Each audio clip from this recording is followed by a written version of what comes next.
हरे नाम की करिए सहाय, करिए सहाय।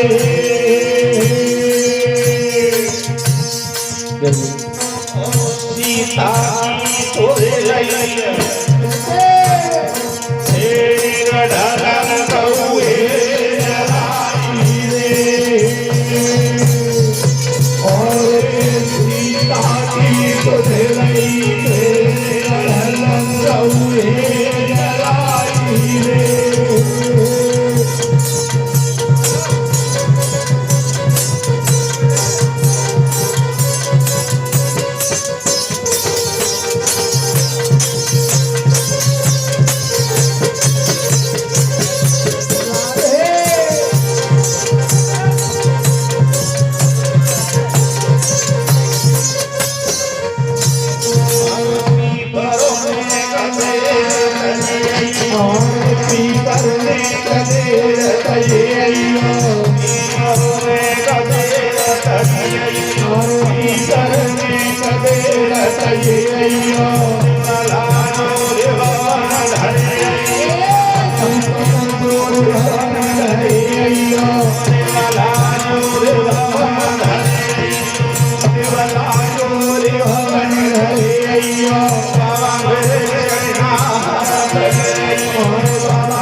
गुरु पूर्णिमा का दिन है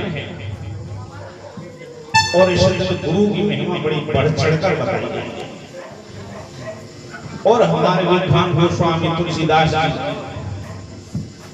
बाबा रामचरितमानस में इस बात का संकेत करते हैं, बड़े ही सुंदर शब्दों में और चौपाई के माध्यम से दर्शाया है। पंकज कैसे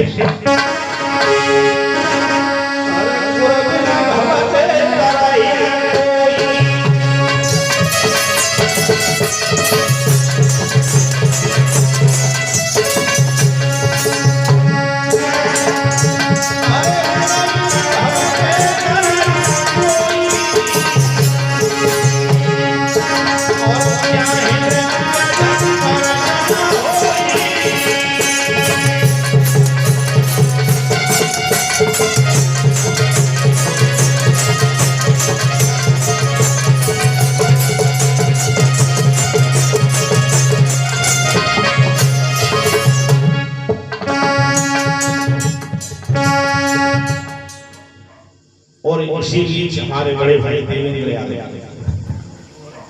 इन्होंने विष्णु से मेरा सम्मान किया है। प्रभु से एक कामना रही ऐसे बड़े भाइयों का आशीर्वाद मिलता है। गोस्वामी तुलसीदास जी कहते हैं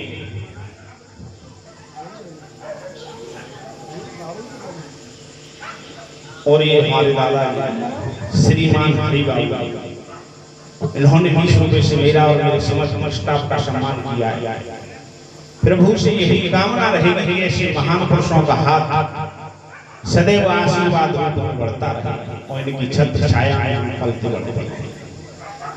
गोस्वामी तुलसीदास जी कहते हैं गुरु बिन वशे तरय न कोई और चाहे ब्रज शंकर शंकर जी के समान क्यों ना हो, फिर भी गुरु के बिना इस भवसागर से और बार हो सकता।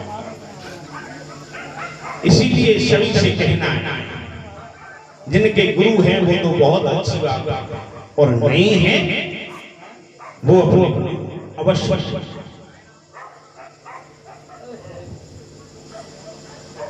एक समय की बात जिस समय महाराज धृतराष्ट्र और हस्तिनापुर के राजा आया करते थे, लेकिन परेशानी ये हुई उस हस्तिनापुर के बीच में दो युवराज, एक हुए महाराज पांडु के पुत्र धर्मराज युधिष्ठिर और दूसरा गांधारी दुर्योधन। तो समय में रहते महाराज धृतराष्ट्र ने और राज्य का विभाजन कर दिया। हस्तिनापुर स्वयं अपने पास रखा और मैया कुंती के पुत्रों को खांडी बन दिया। उस खांडी वन में जाकर मयदेव और विश्वकर्मा की मदद से एक बहुत सुंदर भवन बनाकर तैयार किया। जब भवन बनकर तैयार हुआ तो सभी कौरव एकत्रित होकर और भवन को देखने के लिए गए। जब भवन देखने के लिए युवराज दुर्योधन ने आगे कदम बढ़ाया तो वो भवन की महिमा को जान पाया। उस भवन में कुछ ऐसी विशेष बात थी कि जहां पानी नजर आया करता था वहां सूखी जमीन हुआ करती थी, और जहां सूखी जमीन हुआ करती थी वहां पानी नजर आया करता था। जहां दीवार होती थी वहां दरवाजा, और जहां दरवाजा होता। इस बात को गांधारी जानता नहीं था और आगे कदम बढ़ाया तो पानी में जाकर, और जब खड़े होकर आगे बढ़ने की कोशिश की तो उसका सर दीवार में जाकर टकरा गया। इस दृश्य को मैया द्रौपदी अपने महलों पर खड़ी होकर देख रही। तो भैया पंकज आज उस पांचाली द्रौपदी ने और कुछ दुर्योधन के शब्द कहलाने और कही कैसे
पैरों पर खड़ी होकर और हंसकर युवराज दुर्योधन से कहती है कि दुर्योधन आज मुझको मालूम चला कि मेरी सास गांधारी के पुत्र अंधे, बाप भी अंधा और उसकी संतान भी अंधी हुई। आज मालूम चल गया कि अंधे के पुत्र अंधे। मेरे श्रोता बंधु, जिस समय दुर्योधन ने ऐसी बात सुनी तो ऐसा मालूम पड़ा एक शाप मारा। तो दुर्योधन अपने मन में बड़ा ही परेशान होकर और द्रौपदी से समझा कर कहने लगा और पंकज क्या कहता है,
दुर्योधन समझा कर कहता है, भजाइए तुमने बहुत गलत कर दिया। मेरे पिता का, मेरी माता का अपमान कर दिया, हंसने लगी। एक बात का ध्यान रखना, ये हंसना तुझे किसी दिन बहुत होता है। मैं अपने जीवन काल में इस बात को कभी भूलूंगा नहीं कि तूने मुझे अंधे का पुत्र अंधा कहा, मगर तू भी इस बात को ध्यान रखना कि तूने आज अपमान किसका और कितना किया। जिस दिन मेरा समय आएगा पाई पाई पाई साहब आज ऐसा कहकर युवराज दुर्योधन और महलों से निकल कर और कैसे